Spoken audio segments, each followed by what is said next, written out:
আপনারা অনেকেই আমার কাছে জানতে চাইছিলা যে আমার বাবার বাড়িটা আপনারা লগে একটু শেয়ার করতাম। যদিও বিগত ব্লগগুলাতে আমি শেয়ার করছিলাম হয়তো বা দুই একটা, কিন্তু আজকে প্রপার একটা ভিডিও আপনারা লাগি লই আইছি। গত 2-1 মাস আগে আমি বাংলাদেশও আসলাম, আপনারা নিশ্চয়ই জানেন, এবং এখানে অনেকগুলা ব্লগ আছে। আপনারা দেখতে চাইলে আমার ইউটিউবের প্লেলিস্টও গিয়া বাংলাদেশ 2026ও ও প্লেলিস্টও গেলে গিয়ে আপনারা সব ভিডিও দেখতে পারবা। আমি কক্সবাজার গেছি, ঢাকা গেছি, কুনানো কিতা করলাম, সব ভিডিও পাইলিবা। আর ও ভিডিওগুলো আসলে কিছুটা বাকি রইছিলাম, শেয়ার কর্ম কইরা আসলে আর করা হয় না, সময়ও পাওয়া যায় না। আবার স্টোরিগুলা শেয়ার করাতকে আর ব্লগগুলা শেয়ার করা হয় না। তো মাঝের মধ্যে ট্রাই করি স্মৃতি হিসাবে রাখার লাগি ভিডিওগুলোও শেয়ার কইরা রাখবার। তো এইটা হইল গিয়ে আমার আব্বার স্মৃতিমধুর সুন্দর বাড়িটা। আমার মানে এখানে আইলে আমার পুরো একটা চেঞ্জ হয়ে যায় মাইন্ড, খুবই খারাপ লাগে। কোনো সময় কান্দি, কোনো সময় নীরবতা, নিরাই বই থাকি, মানে ওলাখানি ফিলিং হয় আমি যে সময় আমার বাবার বাড়ি যাই। তো একটা হইল গাড়ি সিটিং রুম, এখানে তারা রেডি রাখছেন, একটু পরে হুজুর অকলাইয়া কোরআনে খতম দিবা অনবইয়া। আর এখানেও দেখতে পাররা আমার ছোটো ভাই বেতাই নিজের হাতে নারকেল দিয়ে ফিটা বানাইছেন। এটারে মেবি 6 ফিটা হয়, আমার আসলে মনে নাই। তো এটার ভিতরে আবার নারকেল দেয়া, গুড় দিয়ে নারকেল দিয়েও বানাইল একটা পুর তৈরি করা। আসলে খুবই টেস্টি আছিল, আর তাই নিজের হাতে বানাইছেন। আরও বেশি ভালো লাগছে একটা খাইতে, কারণ তাই প্রপার বানাইতে পারেন। আর এখানেও দেখলাম একটা এক ধরনের আঁশ আঁকিল। তো এই আঁশগুলা আবার একজন আমার লালাফায় তাই স্বপ্নে দেখছিলা আমার আব্বারে তাই আঁশর তরকারি রাইন্দা খাবাইরা। তো তাই মনে করলা যে যেহেতু উফাতর তারিখ বা মৃত্যুবার্ষিকী যেটারে কয়, তো ও উপলক্ষে তাইনো আঁশ অনেকগুলা একজন না সিন্নিত মানে এড করছো নাকিল। আর এখানে কিছু চাদর দেখতে পাররা। আমি যে সময় গেছিলাম এই সময় বাংলাদেশও ঠান্ডা আছিল কিছুটা। তো আমি একবারে আমার আটি বাড়ি লাগাইয়া আত্মীয় স্বজন যেখানে যত মানুষ আছেন সবর লাগি একটা চাদর নিছি। ঠান্ডার দিনে হয়তো বা তারার হেল্পও আইতে পারে। আর অন্য যে আরও ফ্যামিলি আত্মীয় স্বজন আছেন এরার লাগি তো আবায়া নিচ্ছি, মেবি আপনার আগের ভিডিও দেখছেন। তো এর বাদে আমি যে সময় যাই এই সময় একটা কেক লইয়া গেছিলাম। তো আমার ফুইরে কইরা আম্মা আমি কেক কাটতাম, তো তাই রেডি কাটাইছি আর আমরা সবাই মিল্লা খাইছি। এই সময় রাত প্রায় গড়ি 12:30 বাজে খাওয়া দাওয়ার বাদে। আর এখানেও দেখতে পাররা কিচেনও আইছি, আইয়া দেখলাম যে বাটাবাটি চলে রাখিল, অর্থাৎ রসুন বাটা, আদা বাটা ওটা করা ওর বাবুরচির লগে যে মহিলা আনছিলা তাই হেল্প কররা। আবার ঘরের মাঝে যারা আসলা আত্মীয় স্বজন সকলে মিল্লা আসলে কাজটা কররা। আর স্পেশালি আমার বড় আফায় খুবই কষ্ট করছেন, তাই তো একটা সেকেন্ডর লাগি হরছেন না। সব সময় কিলাখানি আব্বা আম্মা সিন্নিটা ভালো হইতো বা সপ্তাহ কিলাখানি সুন্দর হইতো সপ্তাহ লাগি তাই আস্থা রাইতো আসলে হেল্প করছেন সকলের লগে। আর ওখানেও দেখরানি আঁশর তরকারি অত টেস্টি হইব লাগের দিকে রান্না কইরা তো হইছে। আর এখানেও মিটর তরকারি রান্না হয়েছে, এগুলো আবার গরুর মাঝে রাঁধছেন আমার আফা তারা মিল্লা। আমার আফা লাল আফায় রাঁধছেন আর বড় আফায় রাঁধছেন। আর আমি তো আসলে রান্না বাড়া অতটা বেশি অত বড় বড় হান্ডির পারি না, এর লাগে আর তারা আমারে ডাকছেন না। জাস্ট আমি আটরাম ঘুরাইরাম বেড়াইরাম আর সবটা আপনার লগে শেয়ার করলাম। আর ও যে জায়গাটা দেখলানি এটা অত বেশি স্মৃতিমধুর জায়গা। ও যে টেবুলটা ঠিক ও জায়গাটাত বইয়া আমি আমার আব্বা আম্মা একলগে খাওয়া দাওয়া করতাম। আর আমি যে সময় একটু লেট করতাম খানির টেবুল আইবার লাগি, আমার আব্বা এবার চাইয়া বই থাকতা, কইতা তুমি আইয়ুর ফুট একলগে বইয়া খাই মনে। মানে তো আমার আফা তারা আসলা, তারা যে সময় বিয়া হইয়া তারা বিদেশ আইলা, এরপরে আমি একলা থাকলাম। আমার ভাই বোন সব কিন্তু লন্ডন আসলা। তো আমি শুধুমাত্র আমার আব্বা আম্মার লগে একলা আসলাম বাংলাদেশও। আমারে তো আমার আব্বা আম্মায় কোনো সময় খাওয়া দাওয়া করতা না। আমি অনেক সময় ডায়েট করতাম, আমি খাইতাম চাইতাম না, কিন্তু আমার আব্বা আম্মা আমারে আনা খাইয়া থাকতে দিত না। এই যে একটা ফিলিংস, এই যে একটা ভালোবাসা, এটা আমি এখনো বলতাম পারলাম না, সত্যি কথা যেটা। এবং গ্রামের মাটি তিলাখানি ভালোবাসা পাওয়াটাও কিন্তু একটা মেয়ে হিসাবে সৌভাগ্যর বিষয়। তো আসলে আমি যতদিন আমার আব্বা আম্মার কথা হওয়া যায় কিংবা আমার বাবার বাড়ি শেয়ার করা যায় আমি ইমোশনাল হয়ে যাই, আমি সরিয়ার লাগি। তো এখানে দেখতে পারা রান্না বাড়া সরের বা বুড়সি আইসো না ইয়া রান্না এখানে আমার এক চাচাই মানে তারারে লগে আসে না কিলে একজন মানুষ নিজের লগে থাকা লাগে রান্না বাড়ার বিষয় তো একটা। তো তাই যে সময় ফুলা শেষ হয়ে যাব রান্না তাই একবারে গরো দেয়াতের বাদে যাইবা। তো আমি যে কথা হওয়াত আসলাম টেবুলও কিন্তু আমার আব্বাই বাড়ছাইতা। তো আমি না খাইলে তাইনও খাইতা না, ওলা খানি মানে আমার লাগি তারার মায়া আছিল। আর এই মায়াটাও স্বাভাবিক, ভাই বোন সব বিদেশ আসলাম, আমি একলা আব্বা আম্মার লগে হয়তো বা সে মানে এই সময়টা আমিও তারার একমাত্র সঙ্গী হিসাবে বা সন্তান হিসাবে তারার লগে আসলাম, এর লাগি বেশি ভালোবাসা পাইছি।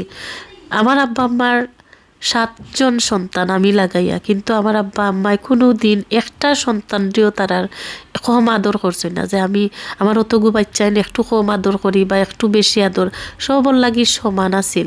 কিন্তু শেষের দিকে আমার ভাই বোন সব যে সময় মানে আমার বইনাইন যে সময় স্পেশালি আমার বড় বইনাইন বিয়া হইয়া আইল্লা বিদেশ, এরপরে আমার লাগি আমার মা বাপর কলিজা গাড়া আছিল। আর তারা খুব খেয়াল করতা আমি ঠিক মতো খাইরাম নি, আমারে লগে লইয়া তারা দুপুর বেলার খানিটা খাইতা। আর আমি মাঝে মাঝে নিজরে অত বেশি ভাগ্যবান মনে করি, কারণ গ্রামের মাটিত আমি যে মা বাপর অন্যরকম একটা আদর পাইছি, একটা আসলে জানি না কজন মেয়ের ভাগ্যত জুটে। আলহামদুলিল্লাহ আমি আল্লাহ শুক্রিয়া আদায় কইরা শেষ করতাম পারতাম না। কোনোদিনও আমার আব্বা আম্মায় আমরারে শাসন করছেন না। আমার আব্বাই জাস্ট স্কুলও না গেলে আমরারে চোখ বড় কইরা ডর দেখাইতা যে তুমি এখানে স্কুলও গেলাই না, ওই একটা রাগ দেখাইতা, কিন্তু কোনোদিন আত তুলছেন না আমরার উপরে। তো আমি কেন আমার আব্বা আম্মার লাগি দোয়াত শরিক হইবার লাগি হুজুর অখলর লগে, অর্থাৎ খতম শেষে যে দোয়া করা হয়, তো আমার আব্বা আম্মার রুমও বইয়া আমি যাই নমাজও ফজরের নমাজ বাদে জাস্ট তারার লাগি দোয়া করবার লাগি সকাল সকাল উঠছি, উঠটা বইছি আর দেখলাম যে সিন্নিত মানুষ সকল আওয়াজ শুরু করছেন, হেব আইরা আরও আইবা। তো আপনারা কাছে সবার কাছে আমার একটা অনুরোধ, আমার আব্বা আম্মার লাগে আপনারা সবে দোয়া করবা। আর আমি যতবার নমাজ পাই আমি আল্লাহর কাছে শুক্রিয়া আদায় করি যে আল্লাহ আমার এই দুনিয়াত ওলাখানি মা বাপ দিছ, যে মা বাপ পাই আমি গর্বিত। আমার মা বাপ অত বেশি বালা আসলা, আসলে মা বাপ হিসাবে এত্তাকিন বালা মা বাপ পাওয়া যায় না আসলে, সত্যি কথা। আমরা যে সময় আমরা 3 বোন লাস্টে দিয়ে করো আসলাম, আমি সবর ছোটো। তো আমার আম্মারে যদি কইতাম আম্মা আজকে তো সিলেটকে শপিং করতাম, ড্রাইভারে কইতা গাড়ি বার করো, আমার ফুইরে কইছে শপিং গো যাইতো। তো এত্তাকিন ফ্রিডম, এত্তাকিন স্বাধীনতা, এত্তাকিন সুখ আর কিতা থাকতে পারে লাইফও। আমরা 3 বোনরে আমার আব্বা আম্মায় সর্বোচ্চটুকু দিছেন যতটুকু আমরা চাইছি। এবং আমি নানি মাঝে মাঝে আম্মারে কইতাম আম্মা বাফর ঘর অত সুখ করলাম, অত শান্তি করলাম, কোনোদিন যদি লাইফও দুর্গতি আইয়, কোনোদিন যদি দুঃখত ফরি যায়, অত সুখ কিতা সহ্য আইবনি কপালো। তো আম্মায় কইতা যে ইনশাল্লাহ তোমরা সব সুখী হইবাই, আমি দোয়া কইরা যাইলাম। আমি মার দোয়া কোনো সময় বিফলে যাইতো না, এবং অবশেষে ওটাও কিন্তু সত্যি হয়েছে। আমরা ওখানোর লাগে কইতাম যে অনেক ক্ষেত্রে দেখা যায় যে মেয়েরার বাফর বাড়ির জীবন যদি সুখর হয় তে জামাইয়ের বাড়ির জীবন কিন্তু দুঃখর হয়, অনেক কষ্ট করতে হয় তারা জামাইয়ের বাড়ির লাইফও। আবার অনেকে আসুন বাফর বাড়ির লাইফ কষ্ট কইরা আইন, জামাইয়ের বাড়ির লাইফ অনেক সুখর হয়। ওটাও কিন্তু আমরাও দেখতে আইছি অনেক মানুষের লাইফও। কিন্তু ও জিনিসগুলা দেখার বাদে আমরা আসলে মারে প্রশ্ন করতাম যে আম্মা আমরার লাইফও কি তৈব, আমরা কিতা ওলাখানি আস্তা জীবন তাকমনি ইতা হিতা। কিন্তু আলহামদুলিল্লাহ আমরা 5টা বইন আছি, 5টা বইনের মাঝে প্রত্যেকেই একজন তাকিন আর একজন সুখী, এবং সকল জামাই গেছে স্বাধীন। আমরা বনির জামাই কৌকার, আমার জামাই কৌকার, সবর জামাই হল অত বালা মানুষ। আমি আসলে গফ দিলাম না, আপনারা যারা আত্মীয় স্বজন পাড়া প্রতিবেশী সবেও নিশ্চয়ই মোটামুটি অবগত আছেন এই বিষয়ে। মানে অত বালা এর তাকিন বালা মানে ওই না আসলে লাইফও। আমার বনির জামাই হলো যে আসুন প্রত্যেকটা বনির জামাই তারা মানে আফা তারারে অত হ্যাপি রাখছেন, তারারে মানে বউ হিসাবে যে মূল্যায়ন করা, যে অধিকার দেয়া বা যতটুকু সুখে মানে রাখা যায় অতটুকু তারা আছেন। আর আমার কথা তো আর কইয়া লাভ নাই, আলহামদুলিল্লাহ আমি আল্লাহর কাছে শুক্রিয়া আদায় কইরা শেষ করতাম পারতাম না। আমরা সব বই নাই আলহামদুলিল্লাহ আমরা জামাইয়ের গরু শান্তি সুখী। এবং আমরার মার কথা আসলে পাইছি। মা তো দুনিয়াত নাই, কিন্তু মাই যে কইয়া গেছলা যে সুখী হইবা, মার দোয়া বিফলে যাইতো না, এটা কিন্তু একবারে 100% পাইছি। যে বাপর গরু আল্লাহ শান্তিতে রাখছিলা, জামাইর গরু আইয়েও শান্তিতে আছি, জানি না শেষের জীবনটা কি লইব। অতটুকু আল্লাহর কাছে এখন চাওয়া যে আল্লাহ জীবনটা তো ওলা খানিও শান্তিতে কাটাইবার তৌফিক দিছ, শেষের জীবনটা যেন কষ্টত না পড়ি। আসলে অতটুকু আল্লাহর কাছে চাওয়া। আর আমার মা বাবার লাগি আমি সব সময় দোয়া করি যে এমন মা বাবা ওয় না। আমার আব্বা যে সময় সিলেট টাউনও যাইতা যে কোনো দরকারে, আমরা ফুরিন্তর লাগি তাই বিরিয়ানি লইয়া আইতা, মানে যেতাম না খাই ফল ফ্রুট বড়ি বড়ি লইয়া আইতা, যে আমার ফুরিনতে খানির কোনো অভাব করতো না কোনো সময়। তো আমার আব্বা আসলে টাকা পয়সা দুই হাতে উড়াইতা। আম্মাই অনেক সময় কইতা যে কিতার লাগি তুমি অত টানো, তোর আনলত তৈব। তাই ওখান কইতা আম্মারে যে আমি গেছি ই সপ্তাহ সিলেট, আগামী সপ্তাহ পর্যন্ত যেন আমার ফুরিনতে এই জিনিস সকল খাইয়া শেষ না হয়, আমি আবার যে সময় সিলেট যাইমা আবার জিনিস সকল আনবো, আবার তারা খাইবা। আমরা কিন্তু থাকতাম গ্রামও, কিন্তু আমরা লাইফ স্টাইল, আমরা চলাফেরা, আমরা সবটা আছিল টাউনিয়ার মতো। টাউনিয়া বলতে আমরা চাইলেই কিন্তু যদি মধ্যর এলাকা বিকালবেলা বালা লাগেন না, আম্মারে কইলাম আম্মা আইও আজকে গিয়া রেস্টুরেন্টও খাইলাই। রেস্টুরেন্ট মানে তো বুঝরা গ্রাম তাকিন গিয়া আমরা সিলেট গিয়া খাইতাম, আলফাইনও যাইতাম। আরও যে আছে আগে কিন্তু অনেকগুলা ইনস্টিটিউট আছিল, অনেকগুলা ফেমাস রেস্টুরেন্ট আছিল। তো আম্মা তো আরও শৌখিন আসলা। আম্মা একবারে কইতাও আমার তো দরকার আছে সিলেট, তাই আমি যাইরাম কি। আব্বাও খুবই আম্মারে ফ্রিডম দিতা। গাড়ি দুয়ারও আছিল দুইটা, একটা প্রাইভেট কার আছিল আর একটা নুহা আছিল।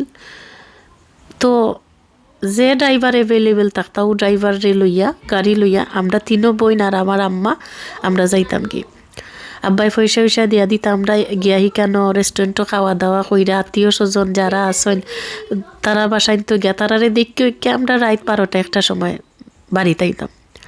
আসলে ও জায়গাত সপ্তাহকিন বড় ভাগ্যবান যে আমরার মা আমরার লগে অত বেশি ফ্রেন্ডলি আসলা, যে গ্রামর যে 8-10টা মা হল তখন ইলাখানি কিন্তু নাই। তাই সব সময় ওখান কইতা যে আমার ফুরিন্তর যেটা চাওয়া, যেটা খাইতা, যেটা ফিনতা সবটা আমি করবো। কারণ এরপরের লাইফও যদি তারার জামাই হকলে বা শ্বশুর বাড়িতে তারারে দে না, তে মা হিসাবে আমার কষ্টর সীমা থাকতো না। তো এর লাগে আমার আম্মা সব সময় মানে সিলের যদি কোনো বাণিজ্য মেলা হয় বা কোনো আছে নানি বড় বড় মেলা অকল হয়, স্টল অকল বয় শপিং গল লাগি, আম্মাই কিন্তু আমরা তিনো বন্ধু লইয়া যাইতা গিয়া আমরা ইচ্ছা মতো আমরা শপিং করিয়া দিতা, ইচ্ছা মতো আমরা রেস্টুরেন্টও খাবাইতা। মানে কোনো কিছুর অপূর্ণ রাখছেন না, যেলা মায়ে কইরা গেছেন ওলা বাবাই কইরা গেছেন। আর সব থাকেন বড় কথা বাইন তোর তো অবশ্যই বড় ধরনের একটা সাপোর্ট আছিল।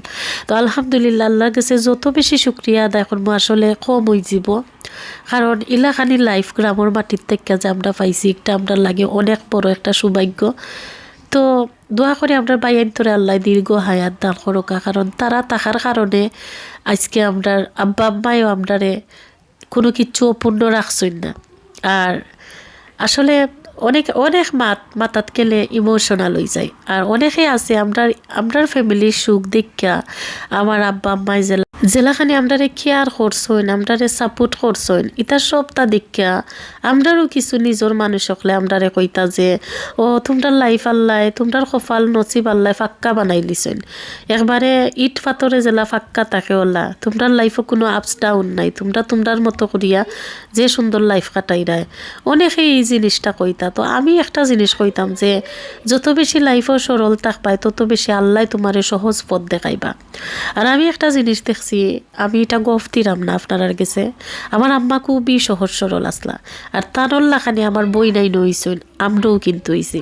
মানে সহজ সরল বলতে আমরা মানুষের লগে কোনো সময় বাদ বিহেভিয়ার করতাম না, মানুষের লগে ঝগড়াঝাটি করতাম না, মানুষরে হিংসা করতাম না। ও আর এই শিক্ষাটা আছিল কিন্তু আমার মার গেছ তাকিন পাওয়া। আমরার মায় সব সময় আমরারে কইতা যে কোনো সময় কেউর বাদ চাইও না, যে সময় তুমি মানুষের বাদ চাইলিবা এই সময় আল্লাহ আচমকা তোমার লাইফও বাদ করবা, এবং একটার লাগি তুমি বাদে আল্লাহরে দুষ্টাই পারতা না, কারণ এটা তোমার কর্মফল।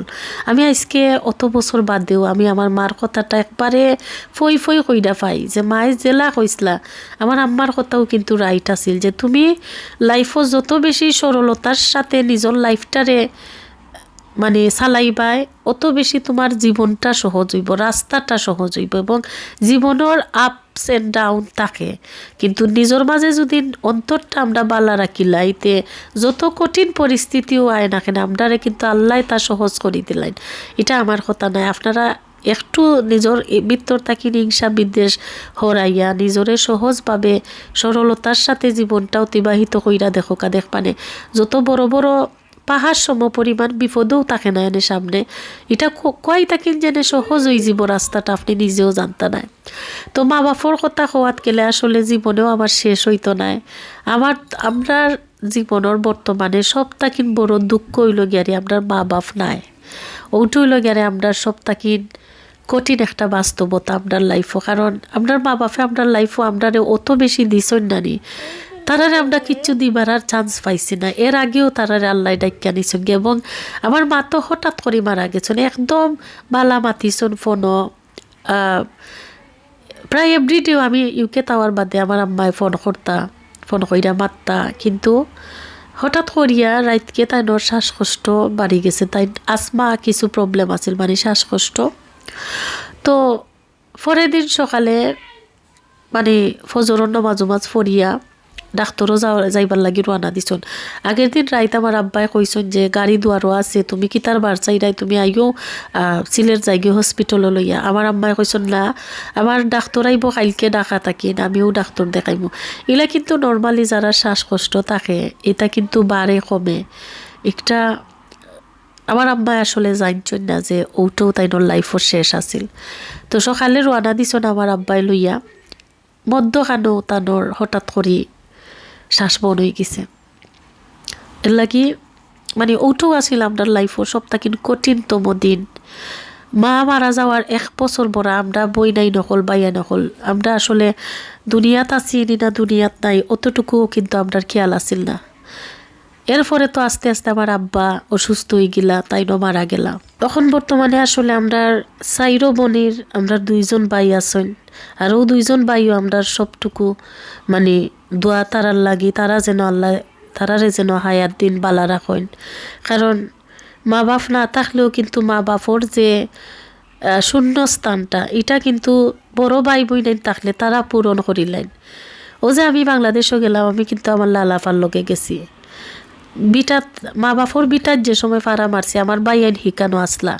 আমি আসলে অত বেশি আমার মা বাপ যে এই বাড়ির মাঝে নাই একটা আমি বুধও পাইছি না, কারণ তারা ওলাখানি জিনিসটারে অর্গানাইজ করছেন যে আমরা যেন বালা করি থাকতাম পারি।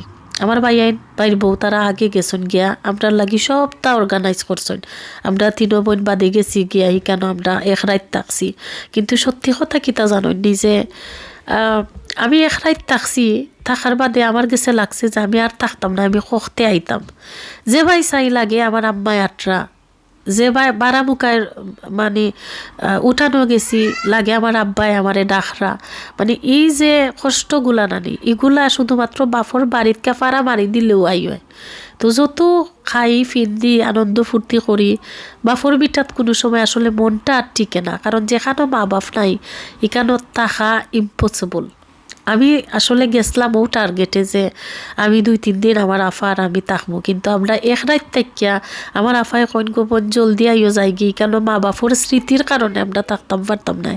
আর সত্যি কথা যেটা আমরা মাত্র 1 রাত থাকছি থাকিয়া আমরা আবার টাউনও সিলেট আমরা বাসাত বেকাইছি, কারণ বারবার মনে হয় আমার আম্মাই ডাকরা আমার আব্বা এখানেও বা মানে এই জায়গাত আমরা বড় হয়েছি, গড়টাত আমি বড় হয়েছি। এই গড়টা আমার একবারে ছোট্টবেলা থাকি বড় আর স্মৃতি। এই জায়গাত আসলে মনটা ঠিকানি কতখান কঠিন বুঝরানি। তাও যদি মা বাবা তারা একজন তা যদি তাকি জিতা, তাই আমরার লাগে আজকের ই দিনটা হইল নে ঈদর দিনের সমতুল্য। ঈদও হয়তো আমরাও তো আনন্দ করলাম না নে, বাফর বিটাত ফারা মাইরা যে আনন্দ ফুর্তি আমরা করলাম না, কিন্তু এখন আমরা যাই কিন্তু হি খুশিটা আয় না। শুধু চাইরুমুখায় চাই আর চকুর ফানি ফালাই যে কিতা তাকিন কিতা হয়ে গেল। আল্লাহ অত তাড়াতাড়ি আমরা মা বাপরে নি লাগি লগের মানুষ সকল বিশ্বাস করতা নাই, তারা বুড়া লেতুর ইয়া এখনও কিন্তু আসুন, কিন্তু আমার মা বাপর অত কম হায়াত। তো তাও আল্লাহর প্ল্যান সব তাকিন বড়। আল্লাহ যেন আমার মা বাপরে বালা রাখেন, আল্লাহ যেন তারারে জান্নাত তুলফে দুস নসিব করেন ও দোয়া করি সব ভালো থাকবা। আজকে ভিডিওটা যদি বেশি খারাপ লাগিয়া থাকে কেউ গেছে আমি সরি, আসলে ইমোশনাল হয়ে যায় আমার বাপর বাড়ি দেখানিত গেলে। আর অবশ্যই কমেন্টসও জানাইবা যে আমার আব্বার বাড়ি বা আমার বাবার বাড়ি আপনারা গেছে কিলা লাগছে। আল্লাহ হাফেজ।